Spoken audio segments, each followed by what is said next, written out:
देखिए तो एक्सरसाइज 3.2 चल रहा था। ये अभी अपना एक्सरसाइज 3.2 कंप्लीट नहीं हुआ है। 3.2 के कितने क्वेश्चन हो गए थे? 18 क्वेश्चन हो गए थे। अपन 19वां क्वेश्चन करवाएंगे। 19वां क्वेश्चन देखिए तो क्वेश्चन समझे। सबसे पहले क्वेश्चन क्या है? किसी व्यापार संघ के पास 30,000 रुपये का कोष है। किसी व्यापार संघ के पास 30,000 का कोष है जिसे दो भिन्न भिन्न प्रकार के बॉन्डों में निवेशित करना है। प्रथम बॉन्ड पर 5% वार्षिक तथा द्वितीय बॉन्ड पर 7% वार्षिक ब्याज प्राप्त होता है। आव्यूह गुणन के प्रयोग द्वारा यह निर्धारित कीजिए कि 30,000 रुपयों के कोष को दो प्रकार के बॉन्डों में निवेश करने के लिए किस प्रकार बांटे जिससे व्यापार संघ को प्राप्त कुल वार्षिक ब्याज। तो पहला क्वेश्चन है 18,000 रुपये प्राप्त हो, दूसरा है 20,000 रुपये प्राप्त हो। तो अपन ने क्या मान लिया? माना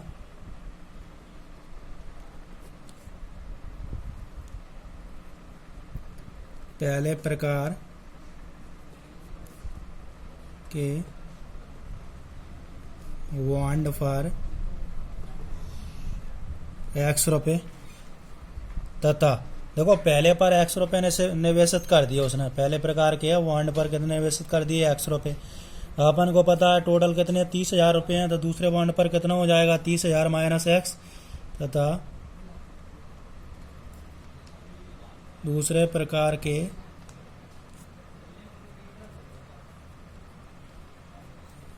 बॉन्ड पर 30,000 माइनस X रुपये निवेशित करता है।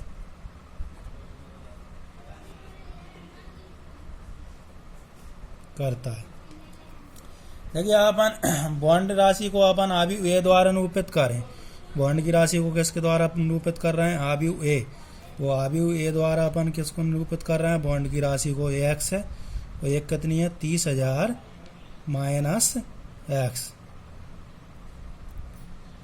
और ब्याज को अपन आव्यूह बी द्वारा प्रदर्शित कर रहे हैं और इसको स्तंभ आव्यूह के रूप में लग रहे हैं।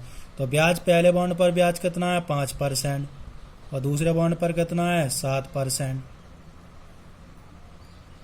या इसको अपन परसेंटेज का साइन हटा के ये 5/100 ये 7/100 इतना क्लियर। परसेंटेज का साइन हटा दिया, परसेंट का साइन हटाएंगे तो बटे में कितना आएगा? 100। अब देखें अपन पहला क्वेश्चन कर रहे हैं कुल ब्याज। तो कुल ब्याज अपन को कितना दिया है? तो कुल ब्याज दिया है 1,800 रुपये। कितना दिया? 1,800 रुपये। यानी ए बी बराबर कितना आएगा? 1,800।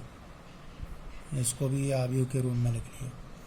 तो ए और बी का मल्टीप्लाई करेंगे तो ये कितना है? ए है X, ये 30,000 माइनस X और बी कितना है? 5/100 ये 7/100 बराबर है 1,800। अब देखिए इसको अपन सॉल्व करें तो सॉल्व करने के लिए आव्यूह गुणन का प्रयोग करेंगे। तो आव्यूह गुणन अपन पढ़ चुके हैं। ये एक ही पंक्ति है, एक ही स्तंभ में। तो पहली पंक्ति का पहले कॉलम में गुणा करेंगे तो यह आएगा 5x/100 प्लस इसका गुणा इसमें करेंगे तो यह आएगा 30,000 माइनस X इंटू ये 7/100 बराबर कितना? 1,800।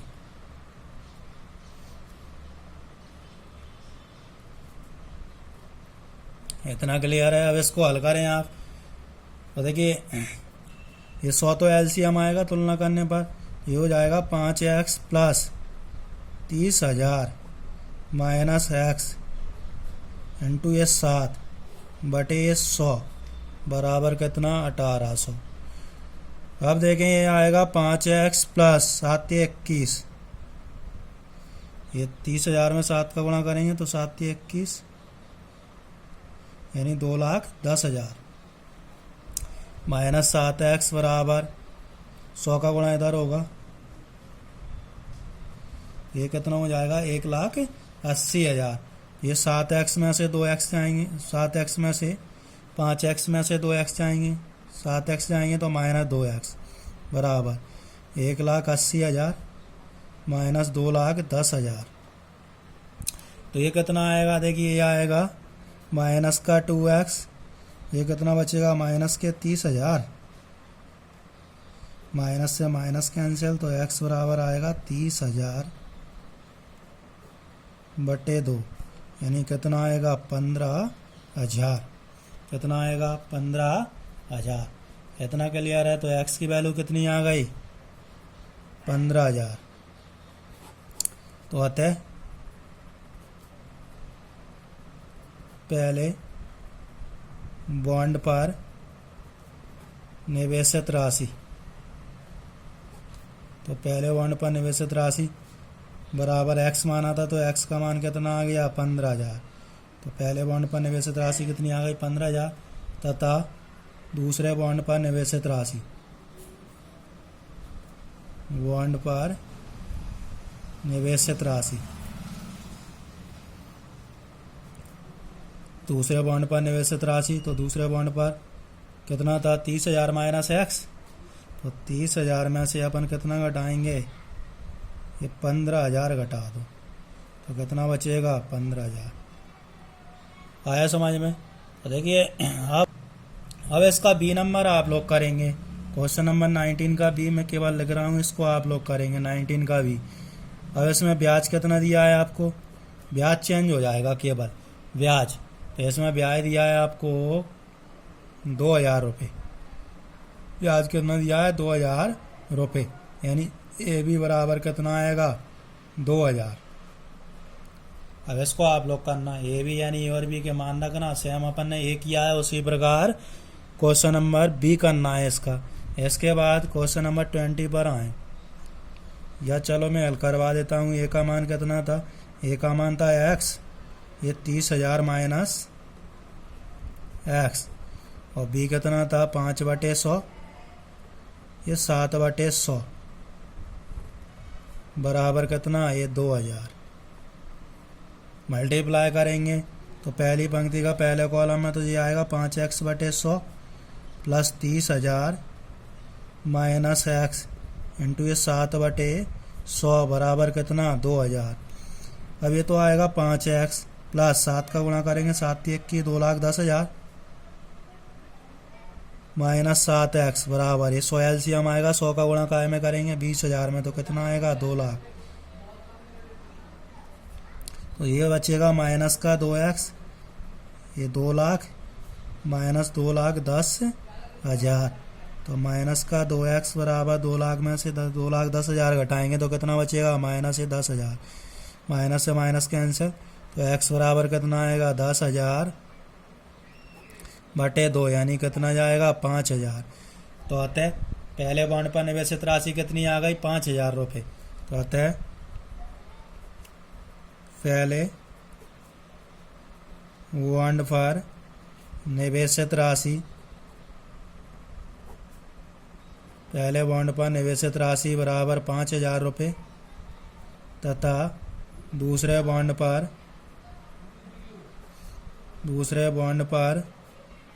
निवेशित राशि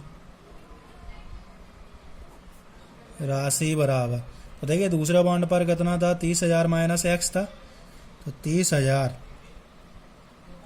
माइनस x का मान 5,000, तो 30,000 में से 5,000 घटाओगे तो कितना आएगा? 25,000 रुपये। इतना क्लियर है? तो ये क्वेश्चन आपका कंप्लीट हो गया। 20 पर आए तो क्वेश्चन नंबर 20 क्या है? किसी स्कूल की पुस्तकों की दुकान में 10 दर्जन रसायन विज्ञान, 8 दर्जन भौतिक विज्ञान तथा 10 दर्जन अर्थशास्त्र की पुस्तकें हैं। इन पुस्तकों का विक्रय मूल्य क्रमशः 80 रुपये, 60 रुपये तथा 40 रुपये प्रति पुस्तक है। अवयव बीजगणित के प्रयोग द्वारा ज्ञात कीजिए कि सभी पुस्तकों को बेचने से दुकान को कितनी धनराशि प्राप्त होगी। तो देखिए अपन ने धनराशि बताना है, तो माना ये पुस्तकों की संख्या को मैंने अवयव ए द्वारा निरूपित कर रहे हैं। पुस्तकों की संख्या को मान ली पंक्ति अवयव मान रहे हैं ए, तो पुस्तकों की संख्या 10 दर्जन पुस्तकें किसकी है? रसायन विज्ञान की। तो 10 दर्जन, एक दर्जन में कितनी पुस्तकें होती हैं? 12, तो कुल पुस्तकें कितनी हो जाएंगी? 10 × 12, इसी प्रकार 8 दर्जन किसकी हैं? भौतिक शास्त्र की। तो 1 दर्जन में कितनी पुस्तकें होती हैं? 12। तो 8 में कितने गुणा करते हैं? 12 का। इसी प्रकार 10 दर्जन पुस्तकें किसकी हैं? अर्थशास्त्र की। कितने गुणा करते हैं? 12 का। तो ये कुल पुस्तकें कितनी आएंगी? 120 तो आपकी रसायन शास्त्र की हो गई। 12 अट्टे 96। ये किसकी हो गई आपकी? ये हो गई भौतिक विज्ञान की। और अर्थशास्त्र की कितनी हो जाएंगी? 120। तो ये तो अभी ए बन गया। अब प्रति पुस्तक मूल, तो इसको अपन क्या करें? बी आयु माने और इसको स्तंभ के रूप में लिखें। तो देखिए, रसायन विज्ञान के पुस्तक का मूल्य 80 रुपये एक पुस्तक का। इसके बाद भौतिक विज्ञान की पुस्तक का मूल्य कितना है? 60 रुपये। तो ये 60। और अर्थशास्त्र की पुस्तक का मूल्य कितना है? 40 रुपये। तो ये 40 रुपये। तो अपन ने कुल धनराशि याद करना है, कुल धनराशि। तो कुल धनराशि के लिए अपन क्या करेंगे? ए और बी का मल्टीप्लाई कर दें, यानी ए बी ज्ञात करें। तो देखिए, ए को रखें तो ये कितना है? 120, 96 और 120। और बी कितना है? 80, 60, 40। देखिए, मल्टीप्लाई करेंगे तो मल्टीप्लाई करने पर यह आएगा, इस पंक्ति का इस कॉलम में करेंगे तो 12 अट्टे 96, 9600। इसका करेंगे तो 0 चगनक 36, 6 नाम 54, 54 और 3 57। इसका करेंगे तो 12 चौक 48, 4800। ये सबको जोड़ दें तो जोड़ने पर कितना आएगा कुल धनराशि? तो यह आएगा 606। 8 8 और 7 15, 15 और 6 21, 4 और हासिल का 2 6, 6 और 5 11, 11 और 9 20। तो 20,160 रुपये। तो कुल धनराशि कितनी आएगी? 20,160 रुपये। देखिए, इसके बाद इसके 2 OT क्वेश्चन और रह गए हैं। 2 OT क्वेश्चन पर आए तो OT क्वेश्चन आप बुक में पढ़ना, मैं हल करूंगा। यहाँ आपको क्या दिया है? क्वेश्चन नंबर 21 की बात करें। 21 अपन ने क्या दिया है? देखिए, मान लीजिए कि x, y, z, w तथा p क्रम से 2 into n, 3 into k, 2 into p और n into 3 तथा p into k कोटि के आयु है। तो अपन ने ये 2 क्वेश्चन हल करना है। तो py प्लस wy के परिभाषित होने के लिए n के तथा p पर क्या प्रतिबंध होगा? अपन ने बताना है py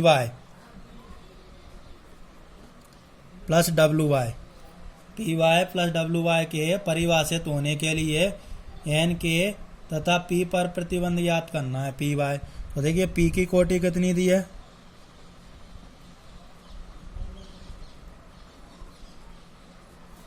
p की कोटि, तो p की कोटि दी है अपन को आयु, p की कोटि p इंटू k दी है। कितनी दी है? p into k। अब y की कोटि,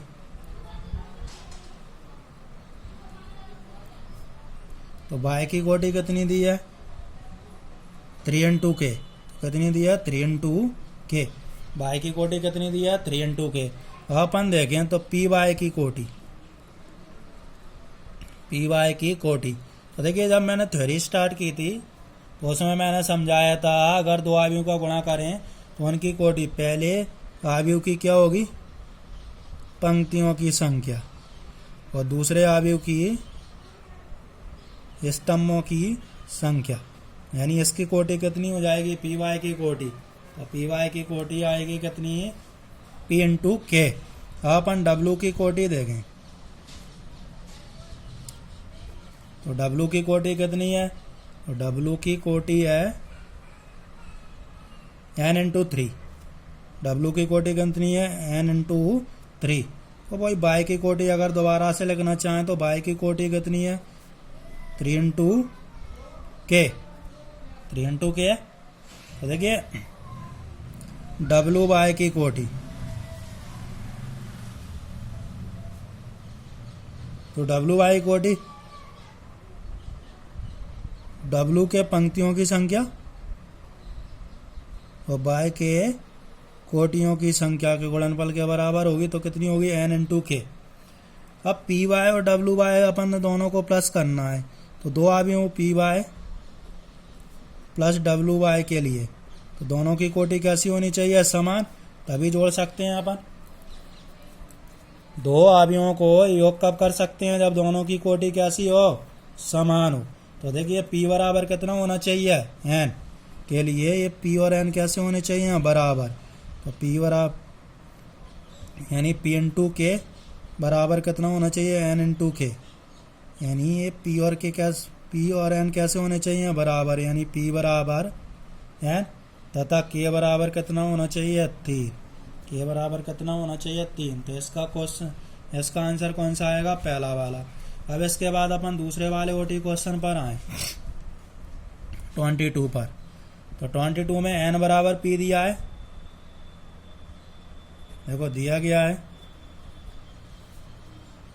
n बराबर p। तब अपन से क्या पूछा है, तब 7x माइनस 5z की कोटि बराबर क्वेश्चन मार्क। ये ओटी क्वेश्चन है। देखो अपन ने n बराबर क्या दिया है p और अपन से पूछा है 7x माइनस 5z की कोटि। तो सबसे पहले अपन x की कोटि देखें। तो अभी x की कोटि कितना है 2 इंटू n है, कितना है 2 इंटू n। तो 7x की कोटि, तो 7x की कोटि भी यही होगी 2 इंटू n। किसी अवयव में अदिश राशि का गुणा करने पर उसकी कोटि में कोई परिवर्तन नहीं होता, इसलिए जो x की कोटि है वही क्या हो जाएगी 7x की कोटि हो जाएगी। इसके बाद अपन देखें z की कोटि।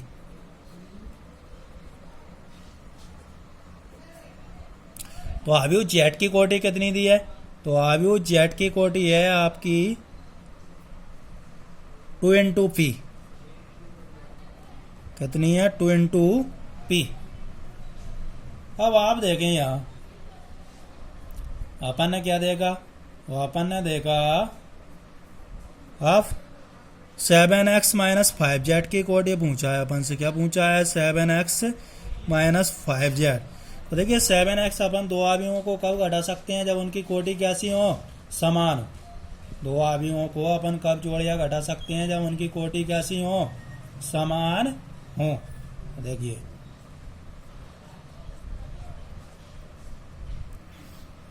तो 7x माइनस 5z की कोटि, तो 7x माइनस 5z की कोटि, तो ये दोनों की कोटि कैसी होंगी समान, यानी 2 इंटू n बराबर कितना 2 इंटू पी।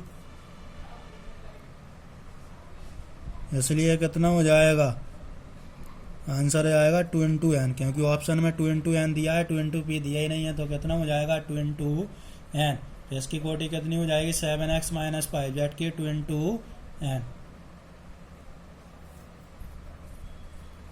आया समझ में। ये तो आपका टॉपिक कंप्लीट हो गया। ये कौन सा एक्सरसाइज कंप्लीट हो गया 3.2 कंप्लीट हो गया।